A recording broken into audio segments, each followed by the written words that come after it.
Halo Ustaz, untuk pertanyaan pertama dari 08529453 sekian sekian sekian. Assalamualaikum. Waalaikumsalam warahmatullahi wabarakatuh. Ustaz izin tanya, bagaimana hukum jika melakukan aktivitas tapi kita masih dalam keadaan junub? Taib. Nah, apa hukumnya seseorang melakukan aktivitas ketika dia dalam keadaan junub? Disebutkan hadis dalam kitab dalam Sahihain dari hadis Abu Hurairah radhiyallahu taala anhu, di mana suatu hari Rasulullah sallallahu alaihi wasallam beliau tidak mendapatkan Abu Hurairah radhiyallahu taala dalam majelis. Kemudian di dalam perjalanan Rasulullah bertemu dengan Abu Hurairah. Rasulullah berkata, "Ya Abu Hurairah, aina kunta?" "Ya Abu Hurairah, di mana engkau? Kenapa engkau tidak hadir di masjid? Kenapa engkau tidak hadir kajian?"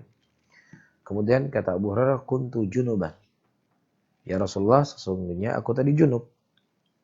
Sehingga aku malu untuk pergi ke masjid." Ya.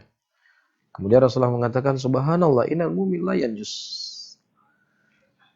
Subhanallah, Maha suci Allah, sesungguhnya seorang mukmin tidaklah najis. Ya.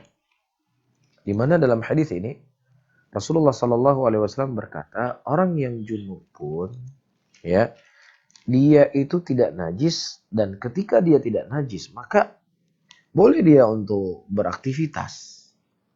Ya, karena tidak disyaratkan seseorang beraktivitas itu harus najis, harus suci. Tetapi seseorang itu disyaratkan suci ketika dia sedang akan sholat. Allah katakan apa? Idza kuntum ila salati faghsilu wujuhakum wa aydiyakum ila al-marafiq wamsahu bi ru'usikum, ya ila akhir ayat.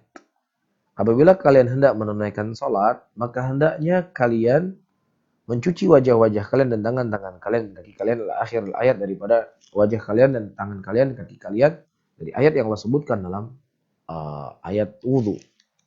Ya. Dan kalau seandainya kalian dalam keadaan junub dan kalian tidak mendapatkan air, hendaknya kalian bersuci untuk sholat. Jelas ya? Jadi kapan seseorang itu wajib untuk dia mandi junub? Ketika dia akan melaksanakan sholat. Namun kalau seandainya misalnya dia berhubungan badan dengan istrinya jam 8 pagi, misalkan, ya, kemudian dia beraktivitas, tidak ada masalah, tidak ada dosa baginya. Ya, kapan dia wajib mandi? Ketika sudah mendekati waktu sholat. Ini secara hukum asal. Namun mana yang lebih baik? Lebih baik tetap seseorang itu menjaga kesucian dirinya, itu lebih baik.